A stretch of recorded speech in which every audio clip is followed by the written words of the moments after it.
True public service does not move in isolation. It is a shared journey. Across Luzon, the Office of the Vice President has worked hand in hand with dedicated organizations and local agencies to ease daily burdens, fuel local livelihoods, and uplift the youth.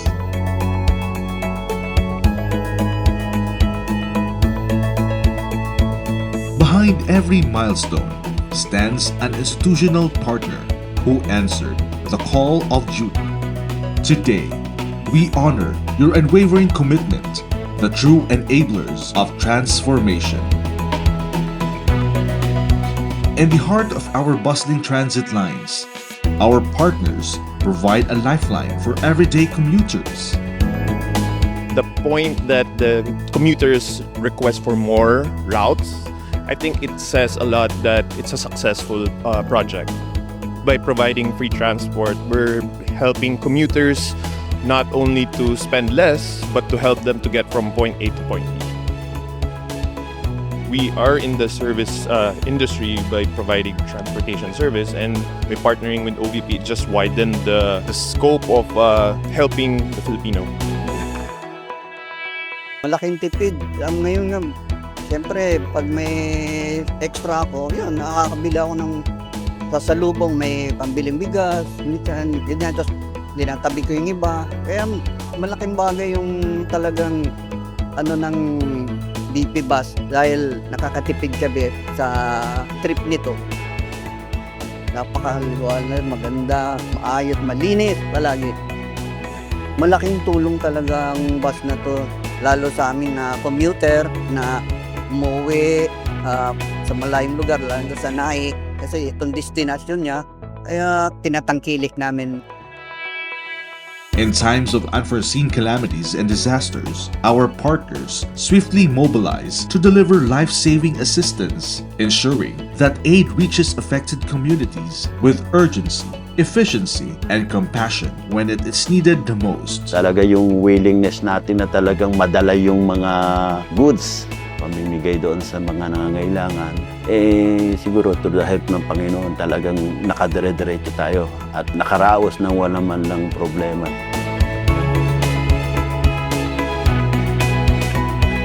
Lubos po ang aming pasasalamat na kami ay naabot ng inyong tulong mula sa opisina ng ating Vice Presidente. Huwag pababayaan ang mga kababayan natin na nangangailangan. Maraming salamat sa grupo ng Disasters Group ng OVP.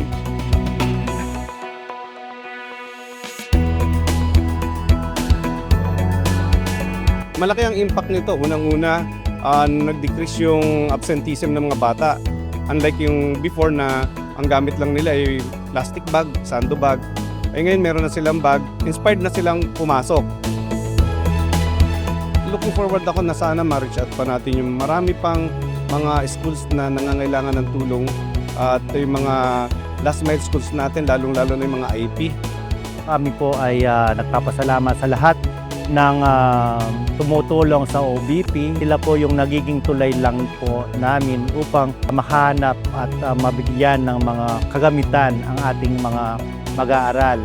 Ito po ay malaking tulong sa kanila na hindi na ilalabas sa kanilang mga bulsa yung ibinibigay ng ating Office of the Vice President.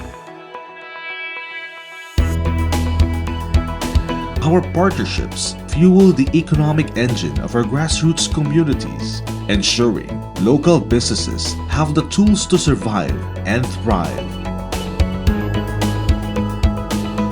Our MSMEs are the backbone of our economy. Ibig sabihin, sila yung pinakamalaki yung contribution dito sa ating ekonomiya dito sa Pilipinas. Napakaganda nung kumbaga dynamics between the offices kasi kumbaga kami yung panimula, OVP yung tatapos doon sa cycle of intervention, and through the assistance ng OVP, mabibigyan sila ng capital to finally implement yung kanilang mga business models in mind at maging reality.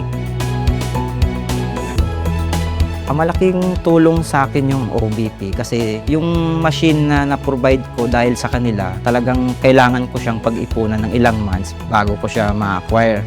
Instant dito sa OBP, na-acquire ko agad siya. Mas nakaluwag-luwag dahil dito sa sa OBP. Tapos yung dagdag pa doon, yung production ko talagang bumilis siya. Malaking naging tulong sa akin yun. Bumili po ako ng electric pump.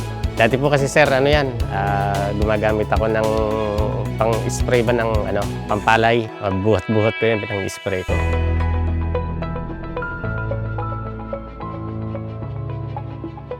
For your exemplary dedication to the Filipino people, the Office of the Vice President proudly recognizes more than 375 partners from our central office and Luzon satellite offices. To all our institutional partners and awardees in Luzon, congratulations! Thank you for showing up. Thank you for making transformation visible.